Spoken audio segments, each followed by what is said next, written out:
Hey everyone, welcome back. ये कहानी एक बंदे की है जिसके पेरेंट्स उसके बचपन में ही गुजर गए थे। तब से उसे उसकी ग्रैंडमा ही बड़ा करी है एंड वो अपने छोटे भाई बहन के साथ एक बहुत ही छोटे से प्यारे से घर में रहता है जो सिर्फ घर के नाम पर एक कमरा ही था। अपनी फैमिली की मदद के लिए वो किमची बेचने का काम शुरू करता है एंड एक दिन वो एक लड़की की जान बचाता है जो शहर के सबसे अमीर खानदान की वारिस थी। अब इनके बीच आगे क्या होगा? कहानी की शुरुआत होती है एक फूड डिलीवरी गाय से जो बहुत ही जल्दी डिलीवरी कर आ गया था। कस्टमर्स उसकी तारीफ करते हैं कि तुम्हारी डिलीवरी तो सच में बहुत ही फास्ट है। वो पैसे लेकर फिर घर लौट रहा था कि तभी उसे अपनी छोटी बहन का कॉल आता है कि आप अब तक घर क्यों नहीं आए। हमें पता चलता है इस बंदे का नाम है आन ताइप्योंग। वो फोन पे अपनी बहन से पूछता है क्या ग्रैंडमा घर आ गई। वो कहती है नहीं एंड तभी उसकी नजर पड़ती है कि ग्रैंडमा जो सोजू की फेंकी हुई बॉटल्स उठाने का काम करती थी ताकि इन्हें बेचकर वो पैसे अर्न कर सके, अचानक उनकी कार से एक्सीडेंट होने वाली थी। पर तभी ताइप्योंग एन मौके पर उनकी जान बचा लेता है। वो उनसे पूछता है क्या ये सब कुछ करना जरूरी है आपके लिए। वो कहती है अगर मैं ये नहीं करूंगी तो सारे पैसे मेरे पोते को कमाने होंगे एंड वो अभी सिर्फ स्कूल में पढ़ता है। हम समझ पाते हैं ग्रैंडमा को भूलने की बीमारी है, इसलिए वो पहचान नहीं पा रही अपने ही पोते को जो उनके ठीक सामने खड़ा उनसे बातें कराए। घर आकर सारे लोग साथ में डिनर करते हैं एंड अगले दिन अब स्कूल का सीन हमें दिखाया जाता है जहाँ टीचर ताइप्योंग को एक टफ क्वेश्चन देते हैं आंसर करने के लिए। वो आसानी से आंसर कर देता है, यानी वो पढ़ने में भी बहुत ही अच्छा था। टीचर की ये देख बोलती बंद हो गई थी, जिस पे ताइप्योंग कहता है आपने तो कहा था मैं अगर सही आंसर दूंगा तो आप पूरे क्लास को ट्रीट दोगे, तो दो फिर। एंड ये सुन पूरी क्लास खुश हो जाती है, खासकर लड़कियां जिन्हें ताइप्योंग बहुत ही पसंद था क्योंकि वो बहुत अच्छा दिखता है, मेहनती है एंड पढ़ने में भी बहुत ही समझदार है।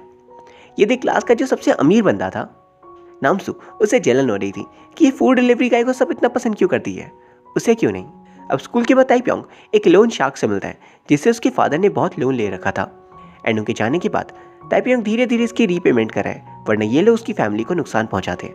ताइप्योंग वहाँ उससे रिक्वेस्ट करता है आज थोड़े कम पैसे में मानने के लिए क्योंकि उसे अपने छोटे भाई बहनों के लिए कुछ सामान खरीदना था, लेकिन वो बंदा पैसे उससे छीन लेता है एंड कहता है मैंने सुना तुम लड़ने में बहुत माहिर हो, क्या तुम ऐसे ही कॉम्पिटिशन में हिस्सा लेना चाहोगे जब फाइट्स होती है। वो कहता है नहीं। इस बात पे वो लोन शार्क कह रहा था तुम ये करके बहुत ही जल्दी पैसे चुका सकते हो एंड अमीर भी बन सकते हो। तब भी ताइप्योंग नहीं मानता क्योंकि ये करने से उसे चोट पहुंचेगी एंड शायद वो आगे कभी पैसे कमा भी नहीं पाएगा, जिससे उसकी फैमिली को खर्चे चलाने में दिक्कत होगी। पर वो बंदा उसकी बात नहीं सुनता एंड कहता है तुम्हारी बहन बड़ी खूबसूरत है, छोटी है तो क्या हुआ। ये सुन ताइप्योंग का खून खौल जाता है, लेकिन तभी एक लड़की ऑफिसर्स को बुलाने की धमकी देकर लोन शार्क वाले बंदे को भगा देती है एंड हमें पता चलता है ये लड़की एक इंश्योरेंस कंपनी में काम करती है और ताइप्योंग से बड़ी है, तो वो उन्हें अपनी नूना यानी बड़ी बहन की तरह मानता है। नूना उसकी हमेशा मदद करती थी एंड बदले में ताइप्योंग भी। आज उसके साथ ये सब कुछ होता देख वो उससे पूछती है जब तुम खुद अमीर हो जाओगे तब तुम कैसे रहना पसंद करोगे, तुम क्या करोगे।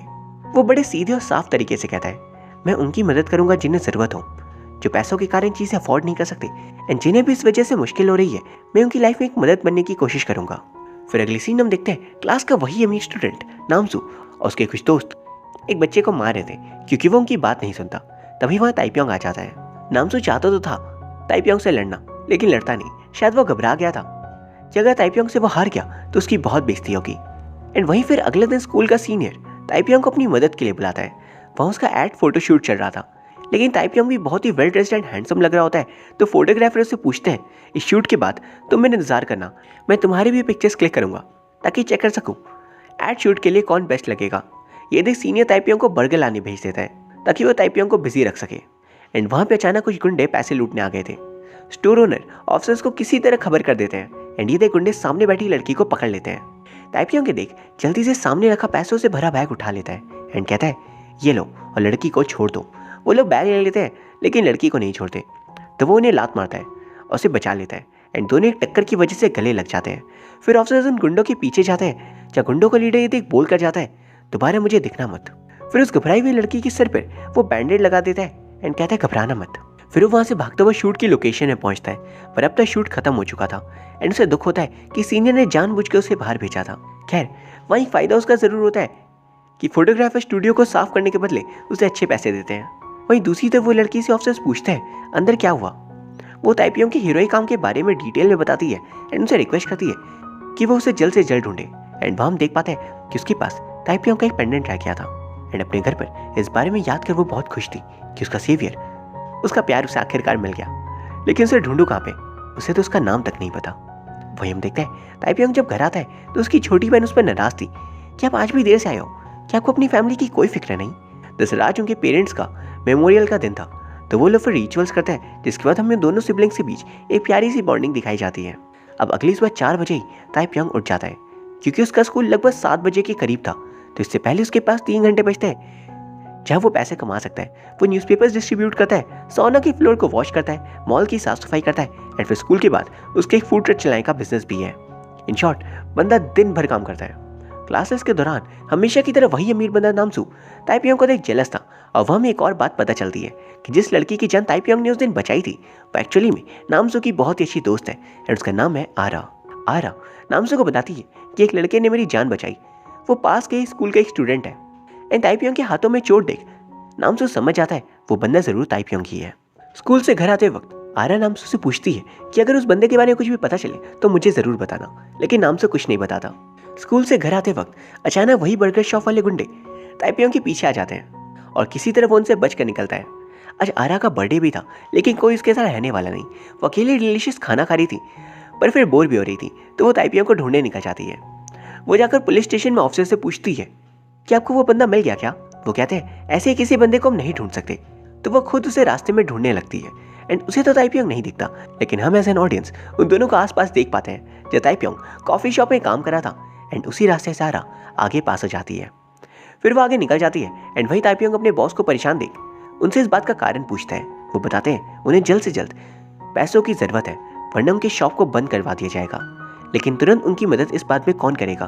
वो कहता है क्योंकि इतनी जल्दी अगर कोई लोन दे भी दे तो उसके वो बहुत ज़्यादा हाई इंटरेस्ट चार्ज करेगा, जितने पैसे उनके पास है नहीं। इसलिए वो ताइपियोंग से कहते हैं बच्चे तुम फिक्र मत करो, मैं तुम्हें जॉब से नहीं निकाल रहा। तभी ताइपियोंग कहता है मेरी नूना आपकी हेल्प कर सकती है।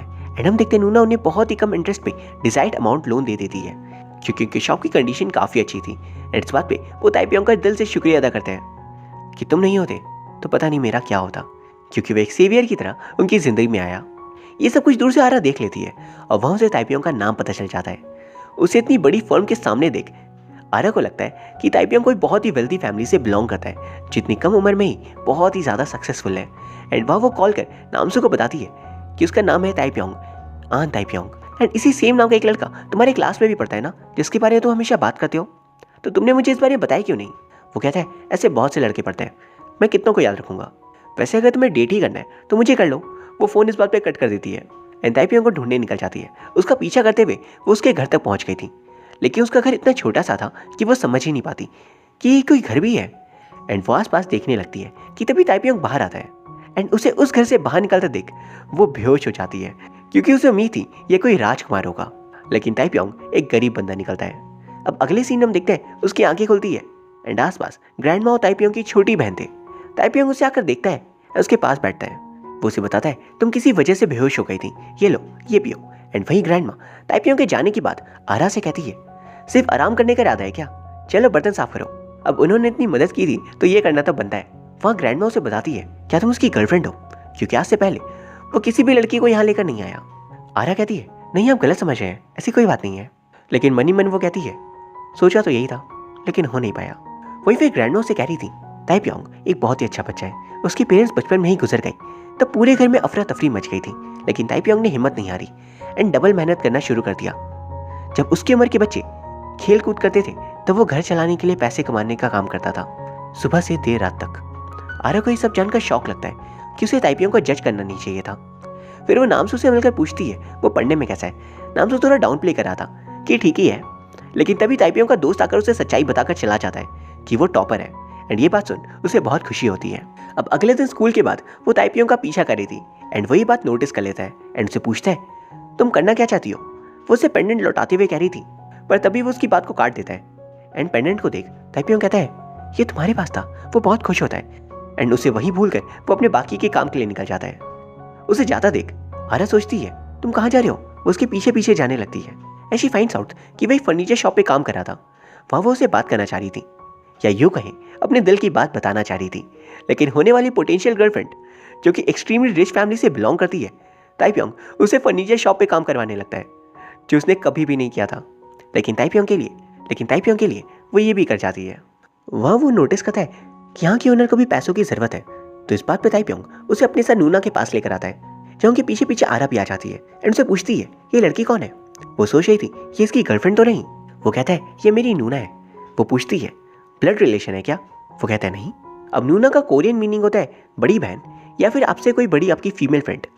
एंड यहाँ ब्लड रिलेशन नहीं था, इसलिए आरा थोड़ी इनसिक्योर हो जाती है कि इनके बीच कोई और सीन तो नहीं है ना। उसकी हरकतें देख ताइपियोंग पूछ लेता है तो आखिर तुम मेरे पीछे क्यों आ रही हो, तब से देख रहा हूँ, तुम्हारा मेरा रिलेशन क्या है। इस बात पे वो शर्मा जाती है एंड कहती है जाओ जाओ, रोका किसने है, मैं तो यूं ही बात करी थी। फिर उसके जाने के बाद हम देखते हैं ताइपियोंग और नूना ताइपियोंग की फूड ट्रक के पास खाने आते हैं, जहाँ पर अब तक आरा भी आ गई थी एंड दूर से उन्हें देख बहुत गुस्सा करी थी। नूना के जाने के बाद शी फाइनली कम्स एंड वो आकर पूछती है क्या कुछ है खाने के लिए।